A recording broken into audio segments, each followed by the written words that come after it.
আমার সাংবাদিক দাদা এবং প্রতিদ্বন্দ্বী আপনাদের সাথে আপনারা কোঅপারেট করছেন, তার জন্য ধন্যবাদ, অসংখ্য ধন্যবাদ। তো দেখেন, আজকে আমাদের সাংবাদিক সম্মেলন আপনাদের দেখার মূল বিষয় হচ্ছে আমাদের সারা দেশ জড়িত এখন ডিসক্রিমিনেশন এবং ক্রিটিসিজম নিয়ে অনেক প্রতিবাদ চলছে এবং প্রতিরোধ করছে। তো ওই বিষয়ে একটা বিষয় যেতেই না যেতে আবার আমাদের ত্রিপুরার মধ্যেই আমরা দেখতে পাচ্ছি এবং দেখা গেছে যে ক্রিটিসিজম করা হচ্ছে এবং ডিসক্রিমিনেশন করা হচ্ছে বা রেসিজম করা হচ্ছে। তো ওই বিষয়ে আমরা বলতে চাই যে গত 29 নভেম্বরে এই ঘটনা নারকেলগঞ্জতে হয়েছে।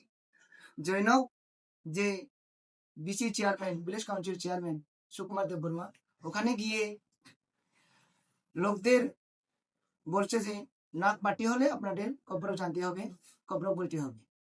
তো আমরা জানি কোনো ভাষা যদি আমরা জানি, যে কোনো ভাষা জানলে এটা কোনো ক্ষতি নেই বা লাভ ছাড়া কোনো ক্ষতি নেই।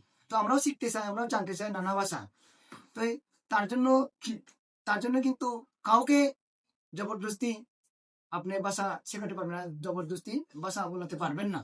এটা আমাদের সংবিধানের যে আর্টিকেল 14 এবং আর্টিকেল 26-27 এর মধ্যে আমরা দেখতে পাই নিজের ভাষা সংস্কৃতি রক্ষার জন্য যে সংবিধান অধিকার দিয়েছে তাদের মধ্যে আছে। তো এরপরেও আমরা বলতে চাই ত্রিপুরাতে 19টা এসটি জনজাতি গোষ্ঠী আছে। এর মধ্যে আমরা জানি কেউ সবাই কিন্তু কব্র পারে না এবং আমরা দেখি কিছু কিছু কব্র ত্রিপুরা বা দেববর্মা ত্রিপুরা নিজেই কব্র পারে না। এটা আমাদের কাছে আছে এরকম ইনফরমেশন। তবে আমাদের চাকমাটের মধ্যে এরকম আছে চাকমা ভাষা পারে না।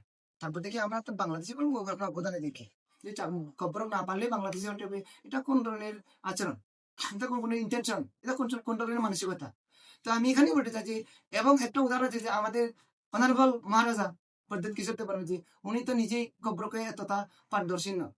তো তার মধ্যেও ওনার থেকে আমি ওনার মতন আমরা কিছু কিছু পারি, তবু আমরা তুলি পারি না, কিছু বলতে পারি না। কারণ একটা আমাদের মাতৃভাষা হলো গিয়া চাকমা এবং ত্রিপুরার সরকারি ভাষা হিসেবে বাংলা আছে, কব্র আছে, তার জন্য বানানোর দরকার আছে।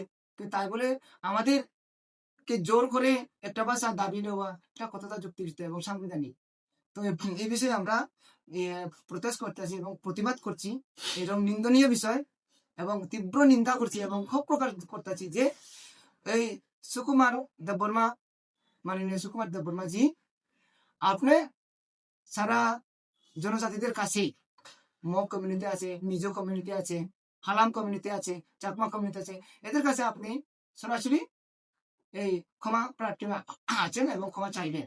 আমরা এটা আগ্রহ রাখছি এবং মাননীয় মহারাজার কাছ থেকে এই আগ্রহ রাখবো যে যিনি উনার দলে এরকম মানসিকতা সম্পন্ন লোকদের দায়িত্ব থেকে যাতে সরে দেওয়া হয় এবং উনি যাতে উনার প্রতি অ্যাকশন নেয়, এই আশাটা রাখবো আমি।